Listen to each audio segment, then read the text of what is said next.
जय माता रानी। मैं एक माता रानी का कथा सुनाने जा रही हूँ। एक किसान थे, उनको 2 बेटे थे। वो जो किसान थे वो बहुत पूजा पाठ में लीन रहते थे।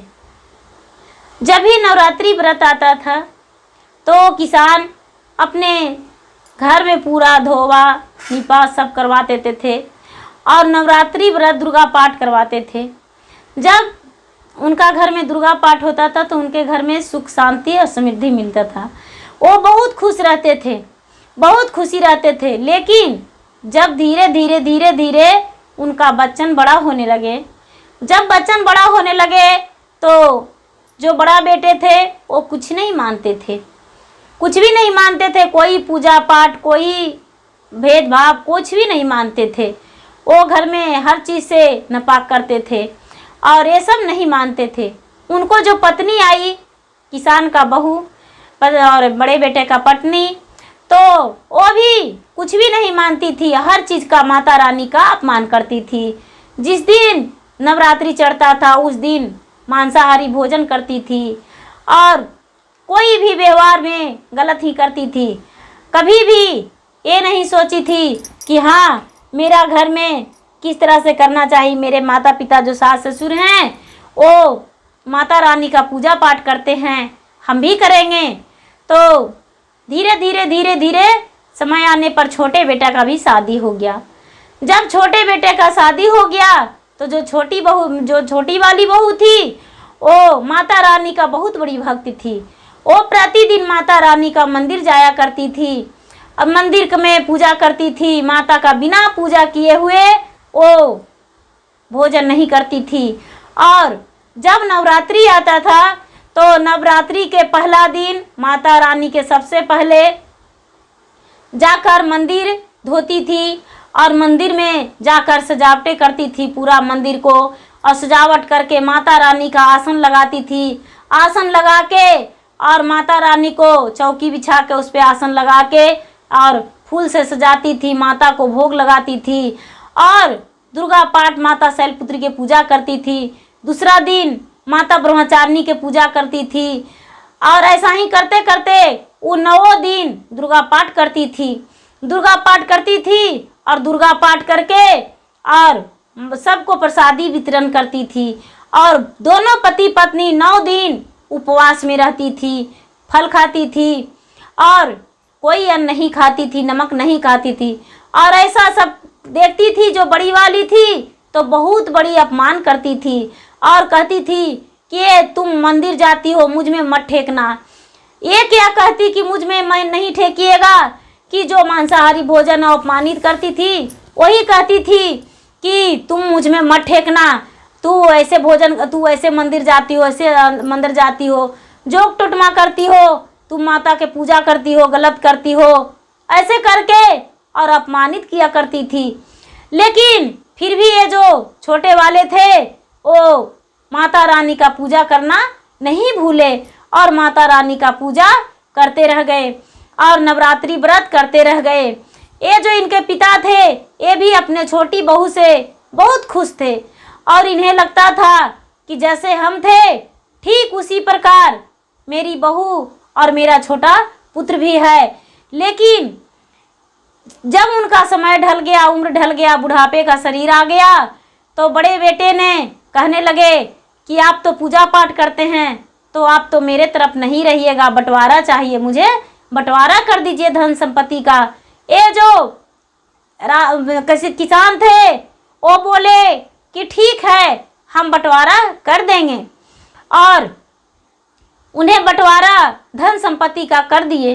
जब धन संपत्ति का बंटवारा कर दिए और बंटवारा करने के बाद आसीन का महीना आया।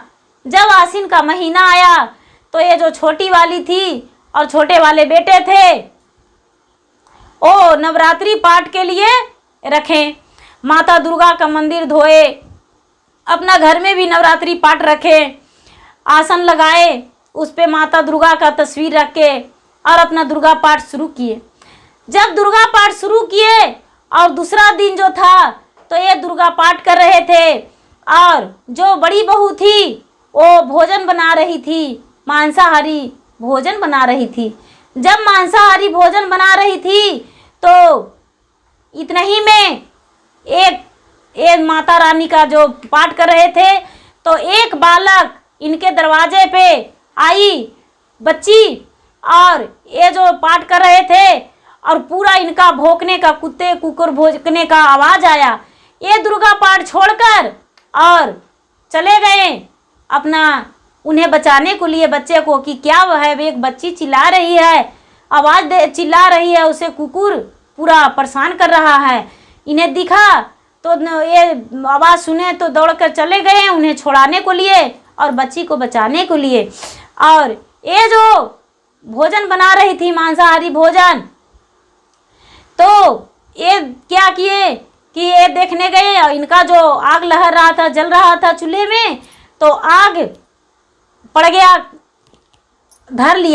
आग धर लिया और उससे उनका घर मकान जलने लगा। घर मकान जलने लगा और जल के पूरा उनका घर नष्ट हो गया। एक तरफ छोटे वाला भाई का था और एक तरफ बड़े वाला भाई का था, लेकिन छोटे वाला का भाई का थोड़ा सा भी दाग नहीं लगा और बड़े वाला का जो था उनका सारा संपत्ति जल के नष्ट हो गया। कुछ भी नहीं रहा उनके पास, कोई सामान नहीं रहा। और ये जो बच्ची को लाए तो ये बच्ची को बोले कि बैठो यहाँ पर, मैं दुर्गा माँ का पाठ करवा रही हूँ। तो वो बैठने लगे और जैसे जैसे ये दुर्गा पाठ करवा रहे थे तो वो जो बच्ची छोटी थी लेकिन हर विधि बता रही थी कि ऐसे कीजिए, आप ऐसे कीजिए, ऐसे कीजिए, फूल सजाइए, अच्छा सजाइए, जल दीजिए, जल अर्पित कीजिए, माता का हवन जलाइए, सब कुछ में ये कर रही थी और वेद मंत्र बता रही थी। तो ये जो छोटे पुत्र थे किसान के, तो सोचने लगे क्या कारण है, इतनी छोटी बच्ची है लेकिन ये तो माता दुर्गा का ये भी एक बहुत बड़ी भक्त है। जब उस तरफ जाने, ये तो इधर दुर्गा पाठ में थे, वो जाने कि उनका सारा सामान सब कुछ जल गया है, तो खाने पीने का ये अपना तरफ ही कर दिए, अपने भाई को भी और इधर ही बुला लिए। जब वो बच्ची थी वो रात में सो गई, सारे परिवार सो गए, तो ये जो बच्ची थी वो माता दुर्गा का रूप धारण कर ली। माता दुर्गा का रूप धारण कर ली और माता दुर्गा तो थी और माता दुर्गा बन गई और दुर्गा बन के और उनका घर में सारी सजावटें कर दी और सारी सजावटें कर दी। उनका घर में किसी चीज़ का कमी नहीं रहने दिए, कुछ भी नहीं कमी रहने दिए। और सुबह उठते उठते इन लोगों से पहले देख रहे हैं कि माता का चौकी सजाया हुआ है और माता का मंदिर सजाया हुआ है और सारा चीज़ पूरा घर में फल फलहरी पूरा डाली भर के रखा हुआ है, किसी चीज़ का कमी नहीं है। ये जब उठे इनका छोटा पुत्र और ये जो उठे इनका पिता, तो कह रहे हैं कि आज क्या कारण है, क्या है जो इतना घर में धमधम पूरा धमक रहा है, पूरा सजा धजा है, ये किसने किया है। फिर बालक के रूप में ये थे, ये बोले कि देखिए मेरा नाम ब्रह्मचारिणी है, ये सब हमने किए हैं, ये सब पूरे मंदिर हम सजाए हैं और पूरा सब कुछ हम लाए हैं फल। ये जो छोटे बेटे थे इनका किसान का, वो हाथ जोड़कर कहने लगे कि तुम कहाँ से लाई हो, तुम तो एक छोटी बच्ची हो, कहाँ से लाई हो। इनका जो बड़ा भाई थे वो सारा खेल देख रहे थे, सारा खेल देख रहे थे और कहने लगे कि बताइए आप ये सब कैसे किए, और आप तो एक दुर्गा हैं, एक बालक बन के और रह रहे हैं, घर में आए हैं, आप क्या चाहते हैं और क्यों मेरा घर में जल गया, मुझे आप बताइए। ये कहने लगे कि हाँ जल गया, इस कारण से जल गया कि एक भाई जो था नवरात्रि पाठ रखता था और तुमने जो था मांसाहारी भोजन करता था और सब चीज़ का अपमानित किया, इसीलिए तुम्हारा धन नष्ट हो गया। हाँ मैं ब्रह्मचारिणी हूँ, मैं दुर्गा हूँ और मैं दुर्गा के रूप में इनके घर में आया हूँ और इनके घर में सुख समृद्धि देने के लिए आया हूँ। इनके घर में इसीलिए आया हूँ कि आप देख सकें कि दुर्गा का महिमा क्या है। ये जो बड़े भाई थे वो हाथ जोड़कर बोलने लगे कि हे माता, हम आपको नमस्कार करते हैं, प्रणाम करते हैं, जो भी गलती हुआ है माता मुझे माफ़ कर दीजिए और माफ़ करके और मेरा सब कुछ लौटा दीजिए। ये माता कहने लगे कि देखो, जो तुम्हारा जल गया है वो तो वापस नहीं आएगा, क्योंकि तुम्हारा करने का फल मिला है। लेकिन यदि चाहो तो आज से भी सुधर जाओगे और तुम भी नवरात्रा पाठ करने लगोगे तो तुम्हारा घर में सुख समृद्धि होगा और सुख शांति बढ़ेगा। तुम्हारा घर में संतान का प्राप्ति होगा, क्योंकि बड़ा भाई का संतान भी नहीं था। तुम्हारा घर में संतान का प्राप्ति होगा। लेकिन यदि नहीं करोगे तो तुम्हारा घर में किसी चीज का प्राप्ति नहीं होगा। ये जो छोटे भाई थे वो भी हाथ जोड़कर विनती करने लगे कि माता इन्हें माफ कर दीजिए। आप तो माता हैं, जगत के रखने वाली हैं। आप तो पूरे संसार को सबको एक नजरिया करते हैं। आप तो माता हैं, हर बच्चे का गलती माता माफ कर देती है, इसलिए माता आप माफ कर दीजिए।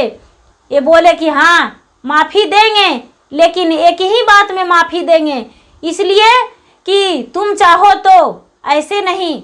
ये जो बड़े भाई थे वो बोले माता क्या करूं मैं, बताइए, जो आप कहेंगे वो हम करेंगे।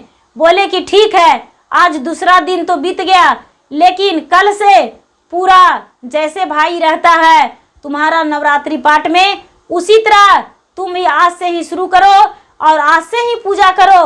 और जब अगली साल आएगा तो पूरा जैसे जैसे ये तुम्हारा भाई और तुम्हारे पिता और तुम्हारे माता और जो तुम्हारी जो भाई का पत्नी है वो करेगी, उसी तरह तुम भी अपने पति पत्नी मिल के करोगे और पूरा नगर में फैलाओगी कि सब लोग मानो और नवरात्रि पाठ करो, दुर्गा पाठ करो। जो दुर्गा पाठ ना भी करे तो माता का कथा सुने और माता का कथा सुनकर मंदिर जाए और माता का भजन करे।